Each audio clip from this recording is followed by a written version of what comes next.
What if Grimmsnarl was in Gen 1 OU? Now, just going off his typing alone, that would just be great in order to make him very interesting. He would be the only Dark and Fairy type, two unique typings as they did not exist in Gen 1. That's already pretty interesting, but with that Fairy typing, he would be neutral to fighting, so funny enough, I'm pretty sure that Grimmsnarl doesn't really have any weaknesses in Gen 1. Like, I guess there's... Oh no, not even bug moves, because the Fairy type resists bug for some reason. Maybe you're scared of the super scary sludge, but you're probably good. That alone would already make Grimmsnarl very interesting, and probably good for Gen 1, considering that Dark would give you a psychic immunity, and having something like that is, I would say, mildly, useful in Gen 1. But it's even better than that, because apparently he has not one, but two signature moves in Generation 8. I don't know why. They already gave this guy good stats, and Prankster is one of its main abilities. But yeah, False Surrender, just an 80 base power a move that does not check accuracy, which is actually pretty interesting for Generation 1 custom games, because it means it works like Swift.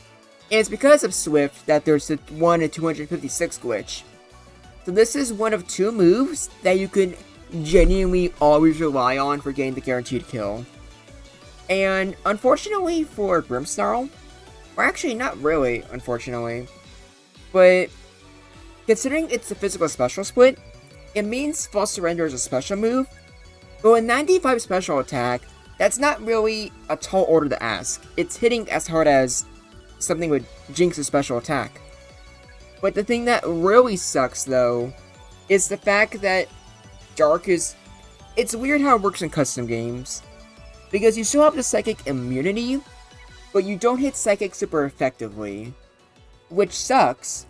But on the bright side, what that means is that False Surrender is basically just a move that nothing in the tier resists. It hits everything neutrally. And keep in mind, this is the generation where normal is the best offensive type. So, with 80 base power, it's basically the same as a 85 base power body slam, and it's not that much weaker than, let's say, Psychic. So overall, a really good and solid move. This alone would make Grimmsnarl pretty good. But it also has Spirit Break. 75 power, which is lower, but you're using a higher 120 attack stat, and has a 100% chance to lower special attack by one stage. Yeah, this is good. Like, really good. I don't even know where to begin. Let's just start off with the fact that neither Fairy or Dark has any resistances, and it has high attacking stats for both special attack and attack. So as a mixed attacker, Grimmsnarl is dangerous and can do pretty good damage to everything. That's already pretty good. But what else do you got? Oh yeah, just lowering special. Now, if this was how it's supposed to work, this could actually be a combo that can get Grimmsnarl banned. Along with being immune to Psychic, which means some Pokemon like Executor and Alakazam really can't hurt you. But if you really were lowering your special, that means you can make it lower with your physical attack, and then you can use False Surrender to hit even harder. Or just in general, make something like Taurosphere switching in, because suddenly special attackers are really good against it, and Pokemon like Rhydon do a lot better when Blizzard's weakened. But, unfortunately, or rather fortunately, for the purposes of Gen 1 custom games, it only lowers special attack. And that's just how it is for, like, adding all these modern Pokemon. A lot of you probably wonder, and some of you have even asked me, why I show this screen, and not just put it in Gen 1. Because if I were to put this into Gen 1 OU, it would show the screen like this, with 95 special, plus it shows all the stats maxed out. But the issue is that, even though it might look like that's the case, when it comes to the damage calculations, it will still use the 95 special attack for attacking, but 75 for tanking damage. So that's why you need this here, and why things like False Surrender, lowering special attack, or Torch Song from Skelliger's raising special are not as good as they appear. But still good, because like those are still good in regular games, in like Gen 8 and Gen 9. And if you ask me, I think having a weird special split in Gen 1 actually makes the competitive scene a lot better, because it means things aren't as overpowered. Like, for example, like Skellige. If Skellige were to boost its special every single time for free, that would be insane. If Grimmsnarl could just hit something with a strong neutral move, and then it becomes weaker, like, specially, that'd also be really crazy. If Volcarona were to use its high special along with Amnesia, that's just unacceptable. So, it makes things more even, it makes things better to play. Speaking of which, if you like to play and stuff like this yourself, I make videos on these what if videos, or I worded that wrong, crap. I host tournaments based off my what if videos in my Discord server. I've talked a lot about how there's going to be a Hoenn takeover Generation Jumble, but I forgot that it's September 14th. We are getting very close to Halloween, so Grimmsnarl here is the first Pokemon confirmed for the Halloween Jumble. Now isn't that fun? Now, outside of the attacking stats, 60 is just alright. It's faster than Executor, Chansey, Rhydon, Slowbro, Snorlax. But nothing crazy to welcome about. You kind of wish you were a little bit faster just for Cloyster. You can handle Cloyster either way with Thunder Wave, but you would prefer if you had a way to just paralyze it before it tries to clamp you. It can be annoying like that. 65 defense is whatever, but that's also Snorlax's defense, so it's not that bad for Gen 1 standards. HP is pretty good, and 75 special defense makes it typically especially tankier than Tauros, which I find funny. Now, along with the two signature moves, Thunder Wave is just really amazing on it. Not just because it's a bulky Pokemon that can always set the paralysis off, but it works really well with Spirit Break. This, for those of you who don't know, when a stat gets lowered in Gen 1 when something's paralyzed, it sort of resets the speed stats a little bit.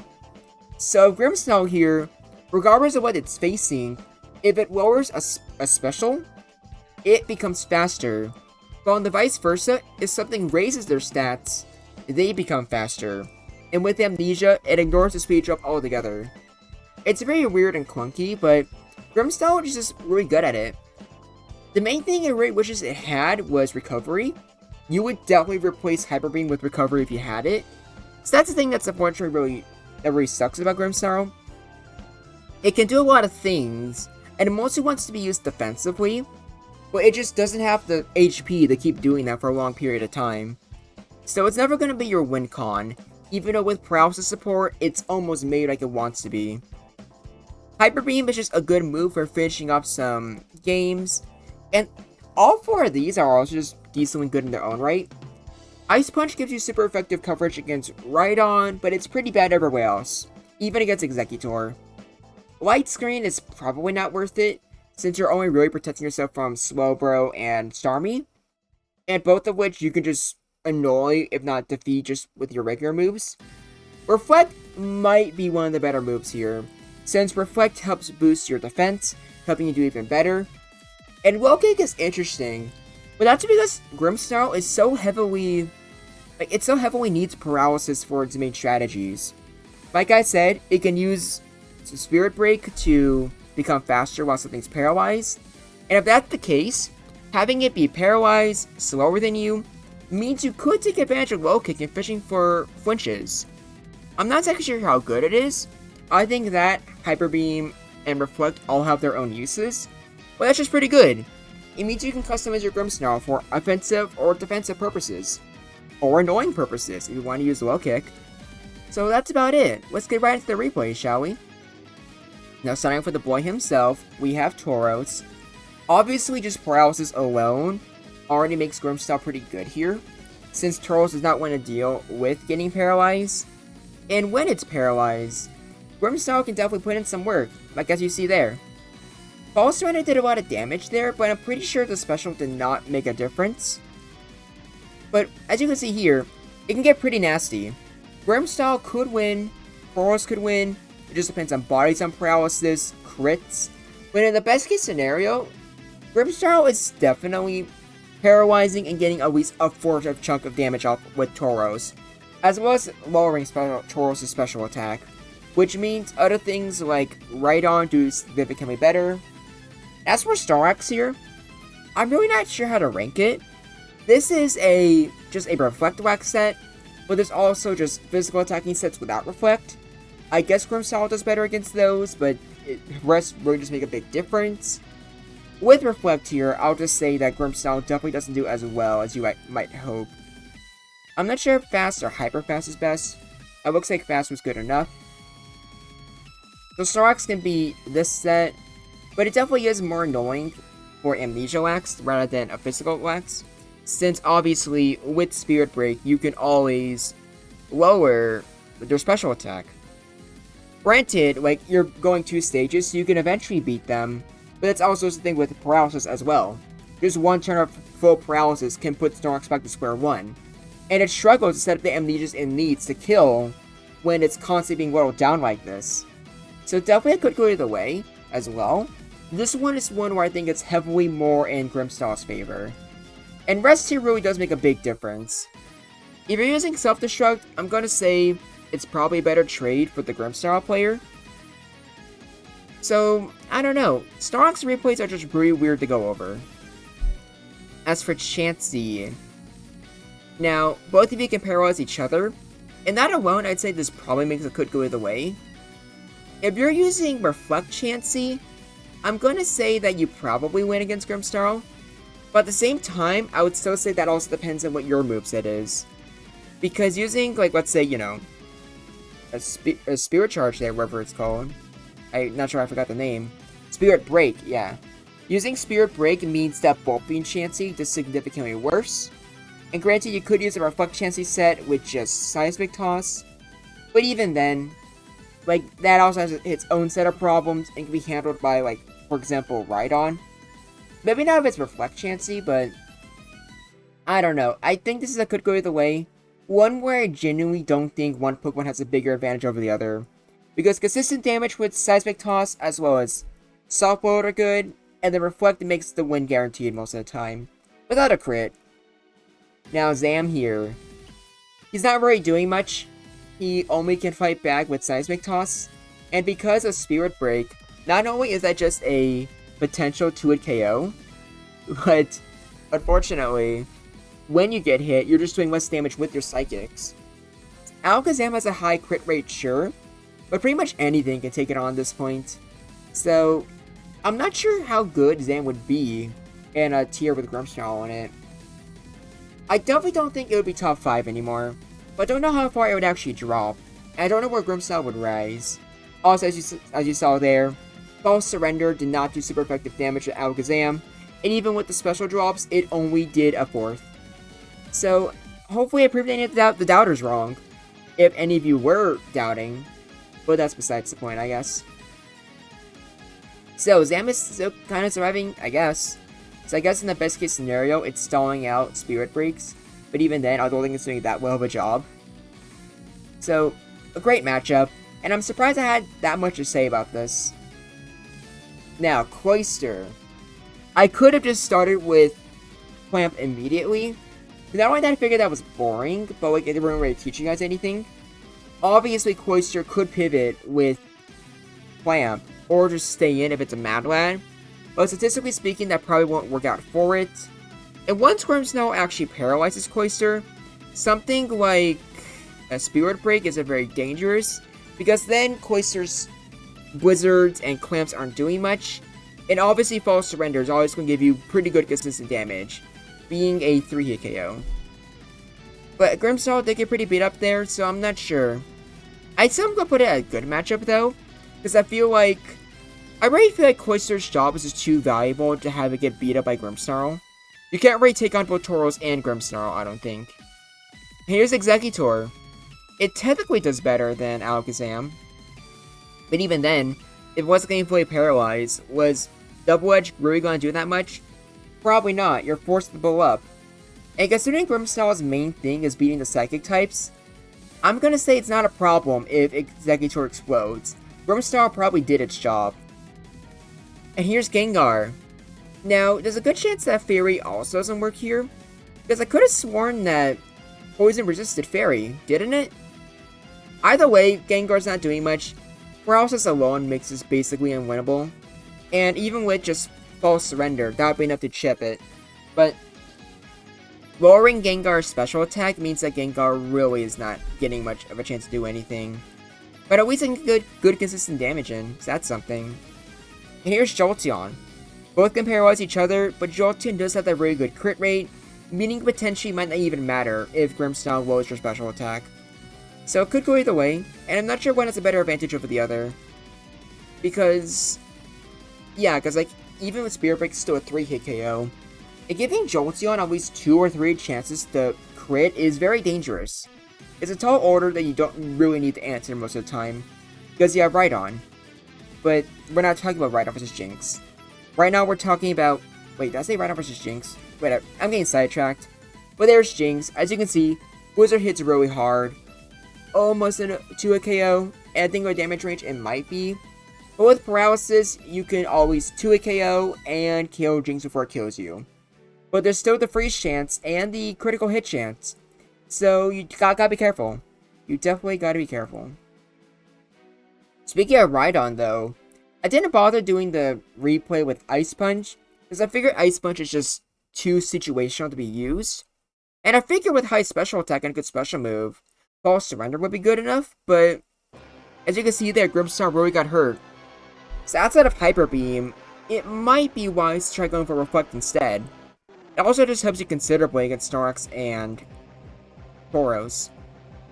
And here's Slowbro. Get ready for a pretty decently long replay, because since Spirit Break is attacking with Physical, it means Slowbro can pretty decently tank the attacks. But at the same time, it takes Slowbro time to get those Amnesias up to be able to, what's it called, like hit hard after this KO. So you're in a weird stalling game where it's really just a matter of who gets the worst paralysis luck. And yes, that does sound pretty annoying, doesn't it? It was not fun to make this replay, I'll tell you that. And I'm not even sure there's much I can really say here. You can just have the replay speak for itself. While we're looking at this, I already told you guys to support the Discord or join the Discord if you like. We're going to be having the Halloween Jumble soon, I'm going to say. It's 3:33 a.m. for me at the time of recording this. And later today, I'm finally going to have that council meeting with, the Generation Jumble Council. And we're going over the viability rankings for Season 3, Summertime 11. Once that's done, I'm going to make more videos on the Halloween Jumble and we're going to try to start the season, I'm going to say before October, but the roster should be finalized very soon. What else can I talk to you guys about? I guess I do have a Patreon. I talked about it a little bit in my video updating why I've been gone for so long, but I finally decided to release one of those. You definitely don't have to join it. I'm still going to make these videos either way because I just love doing them. But if you do want to support me, that's just a way to do it. And there, you can even guarantee your own video for a What If video. Either for Gen 1 or for a little bit more, you could just guarantee a What If video for any gen. Whether it be Gen 3 OU, Gen 4 ZU, etc. But just know that for those videos, it will take me a long time to research them. Because I like to do it right, And I'll probably get council members along to help me with them. But so if you're curious, it's like, always check it out, it's in the description. I'm not sure if you saw it there, but False Surrender only did 7% to Slowbro. With Slowbro constantly raising its special and then Spirit Break lowering it, it's having a small effect to where Slowbro's stats are actually kind of high right now. It's very weird. I'm not exactly sure how it works. I'd appreciate someone in the comments letting me know. But there was a 35 turn where there was only 4 Spirit Breaks left. I guess Slowbro probably would have won that, but also, if Grimmsnarl was fishing for crits with False Surrender instead, maybe it could have won. If it isn't clear already, that was a very big could go either way. And here's Starmie. It can paralyze and crit, but that's what it needs if it wants to be able to take out Grimmsnarl. But also then again, Grimmsnarl, like I said, is a Pokemon that does not have reliable recovery, so even something like Starmie here can get seriously beat up, which, is very unfortunate. So, I'm still gonna call this a good matchup, I think. But yeah, Grimmsnarl is not really in the best shape after being here. But it's also just the fact that technically you don't need to fight full HP at all. These videos are just 1v1s and does not accurately demonstrate how good they would be in 6v6 formats. Starmie gets paralyzed a lot in Gen 1, so sending Grimmsnarl out against Starmie when it's already paralyzed is a very easy thing to do. And now that I mentioned that, I might put Starmie in great matchup, which is that context, but I don't know. And here's Victory Bell. For once, Victory Bell isn't jobbing, since Grimmsnarl, you can lower Victory Bell's special attack, but that really doesn't do much, since Razor Leaf will crit either way. So I don't think Grimmsnarl can actually beat Victory Bell in time. It still could go either way, because Victory Bell's still paralyzed and taking a lot of damage, but yeah,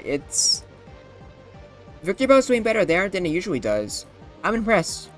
Now, if only there was a usable poison move like Sludge Bomb. And last but not least, we got Zapdos. Zapdos can technically go for Agility when both are paralyzed to become faster, which I'm pretty sure overrides Spirit Break, but still, Spirit Break hurts a lot. Not to mention its paralysis. Someone can just move unexpectedly at any point. So I think this could go either way. Not to mention, to go for Agility means you're probably taking a Spirit Break, which isn't very fun. So overall, here is the tier list, and oh my gosh, this is very... yeah, it's just a bunch of things could go either way. It's really weird. Okay, this should not be could go either way. This should probably be good matchups, or maybe even great. I'm not gonna put it in great, since I feel like I'm putting too much faith in Starmie getting paralyzed, but I feel like it happens enough to where it's good matchup. What do you think? Do you think Grimmsnarl will be great in OU? Where do you think it would rank? And would you change any of these rankings? If so, let me know why. I look forward to reading your comments in the comments below. And be on the lookout for more Pokemon that are going to be in the Halloween Generation Jumble. I think the next video I'm probably going to do is Stealth Fox. But until then, this is Groundback, and I look forward to hearing from you.